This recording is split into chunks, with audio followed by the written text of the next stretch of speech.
If you grew up in the 1980s, you know it wasn't just a decade.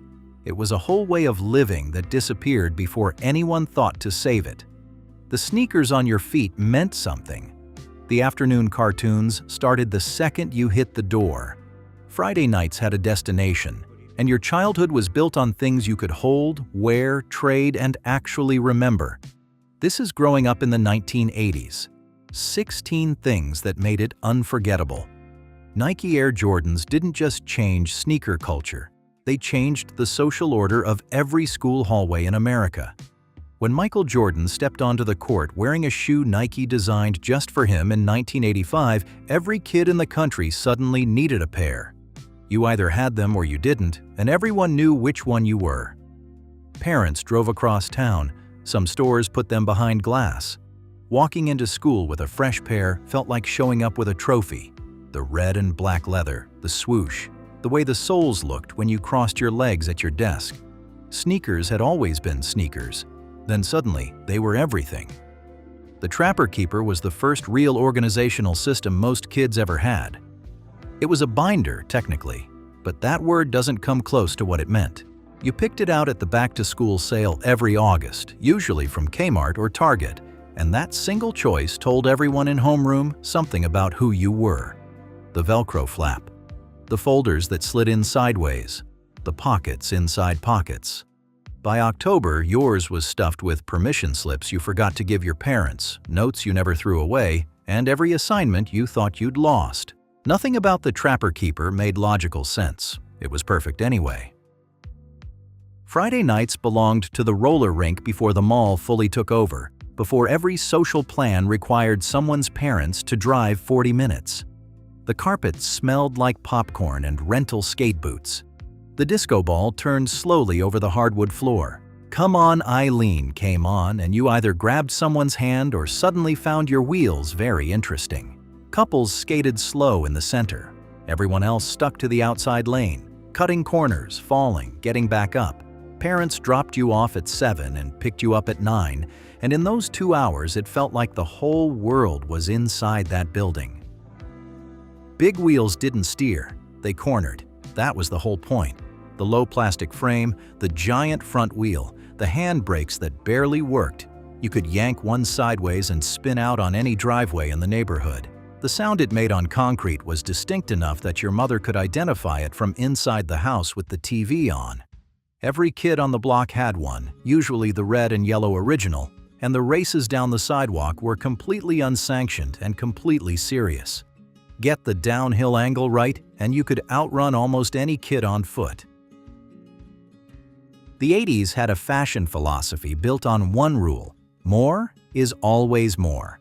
Leg warmers over jeans, neon anything, denim jackets covered in pins and patches, hypercolor shirts that shifted color when someone pressed a warm hand on your shoulder, the Esprit bag that doubled as a lunchbox and a school bag and a status symbol all at once. You didn't just get dressed in the 80s.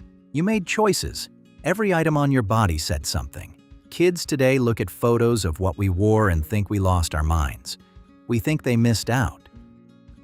We haven't even gotten to the trading card craze that horrified every parent in America, or the impossible toy that humiliated an entire generation. Stay with us. Garbage Pail kids were everything your parents didn't want in the house, which is exactly why every kid had to have them. The sticker cards from Topps featured cartoon kids in spectacularly disgusting situations. Leaky Lindsay, Nasty Nick, Blasted Billy. Each card came in 2 versions, A and B, slightly different artwork, same joke. Schools banned them. Parents threw them away. Kids kept trading them and hiding the best ones between the mattress and the box spring. There was something about finding a card you didn't have yet that felt like stumbling onto cash on the sidewalk. Nobody solved the Rubik's Cube. That is the important thing to remember. They said they did. Your cousin said he did it in 2 minutes. He didn't. The Rubik's Cube arrived in American toy stores in 1980 and immediately humiliated the entire country. One side was easy. 2 sides was achievable with patience. 6 sides was a rumor. You bought it, twisted it for a week, and then carefully peeled the stickers off and repositioned them. Then you told everyone you solved it, every single one of you. don't pretend otherwise. After school meant one thing before homework, before dinner, before any of it. You turned on the TV, not for any show in particular, but for the block, He-Man, then Thundercats, then G.I. Joe, then Transformers. The lineup rotated, but the ritual never changed. Backpack by the door, shoes still on, bowl of cereal, even though it was 3:30 in the afternoon. It wasn't just cartoons. It was the transition, the decompression between the school day world and your own. The theme songs are still in there somewhere, in the back of your memory, word for word. Pop Rocks were the candy that came preloaded with a story. You tore open the small foil packet, poured the crystals onto your tongue, and they crackled and sparked like electricity. Then someone at school told you that if you mixed Pop Rocks with soda, your stomach would explode. Mikey from the Life cereal commercial supposedly died this way. This was completely false. Mikey was alive and well. But the rumor reached every single elementary school in America within about 2 weeks, and absolutely nobody stopped eating Pop Rocks. If anything, the danger made them better. You're still here. The mall food court was a whole afternoon, not a lunch stop. Orange Julius was the anchor.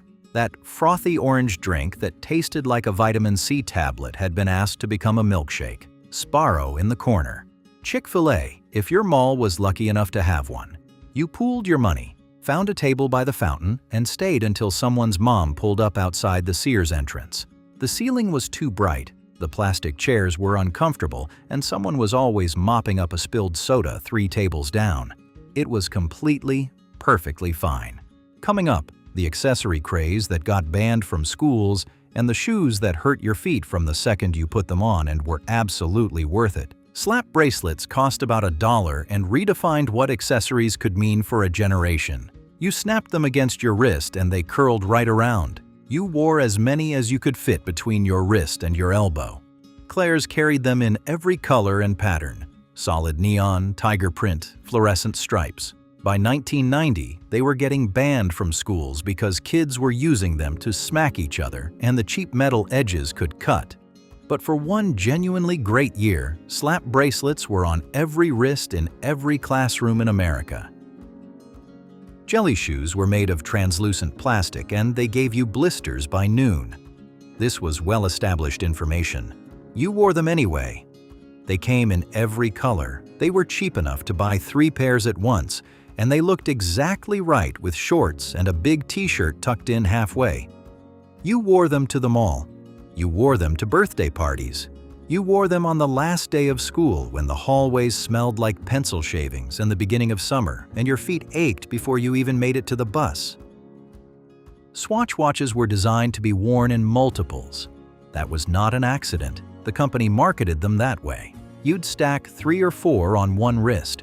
The thin Swiss plastic cases in bright colors, the patterned faces, the matching bands. There were limited editions. There were collaborations. There were specific swatches you couldn't find anywhere, which made them the target of serious trading at lunch. Just one swatch was almost understated for the 80s. 4 said something. Kids today pay real money for vintage ones. You left yours in your gym locker in 7th grade. BMX bikes were for jumping things, not for getting anywhere, for finding the next object to launch off of. A piece of plywood propped against a trash can, a dirt mound at the edge of a construction site, the curb at the gas station that dropped into the parking lot below, the Huffy, the Mongoose, the Redline. The brand you had said something about your family's budget, but it didn't matter on the ramp. What mattered was the angle and whether you bailed before or after the landing. You landed it more than people remember. Saturday morning cereal was not what you ate Monday through Friday. That was Cheerios. That was whatever was practical. Saturday morning was Count Chocula, Frankenberry, Cocoa Pebbles, Cap'n Crunch with the Crunch Berries. You poured too much into the bowl, the milk turned pink or brown within 30 seconds, and you sat in front of the TV in your pajamas at 7 in the morning with the volume low so your parents could sleep. The whole setup had a secret quality to it, like you'd found a window in the day that the adults hadn't gotten around to filling yet. A lot of your childhood happened without anyone watching. You came home from school, let yourself in with the key on the cord around your neck, made a snack from whatever was in the cabinet, and had 2 hours before anyone else got home. Those 2 hours were yours in a way that time almost never is. You watched whatever you wanted. You called your friends and stayed on the phone. You had thoughts you didn't have to explain to anyone. No apps, no social feed, no one waiting for you to respond to anything. Just the hum of the refrigerator and the afternoon light coming through the blinds and the particular quiet of a house that belonged entirely to you. 16 things. But what they add up to is a childhood built on experiences that were real in a way that's hard to explain to someone who wasn't there. If something on this list brought something back, drop it in the comments. We read every single one. And if you want more of this, hit subscribe. There's a lot more coming.